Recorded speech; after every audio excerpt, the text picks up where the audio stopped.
अस्सलामुअलैकुम नाज़रीन, मैं हूँ सलवा हसनैन। आप देख रहे हैं सूर्या न्यूज।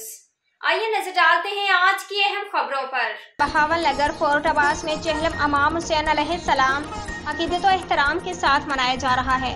चेहलम का मरकजी जुलूस मरकजी इमाम बारगाह से बारामद होकर अपने रवायती रास्ते पर गामजिल रहा और शाम 5 बजे शाह जमान इमाम बारगाह पहुंचकर इख्तिताम पजीर हो गया। बहावल नगर फोर्ट अब्बास में चेहलम का मरकजी जुलूस मरकजी इमाम बारगाह से बारामद होकर अपने रवायती रास्ते पर गामजिल रहा। जुलूस में कसीर तादाद में अज़ादारों ने शिरकत की। जुलूस के अतराफ में सिक्योरिटी के फुल प्रूफ इंतजाम किए गए। जुलूस के दाखिले और खारजी रास्तों को मुकम्मल सील किया गया। जुलूस में rescue special branch, security branch और पुलिस और एलियट फोर्स समेत महकमा हेल्थ के अहलकार फराइज सर अंजाम देते रहे। दिन भर जुलूस अपने रवायती रास्ते पर गामजिल रहा और अपने रवायती रास्ते से होता हुआ शाम 5 बजे शाह जमान इमाम बारगाह पहुंचकर इख्तिताम पजीर होगा।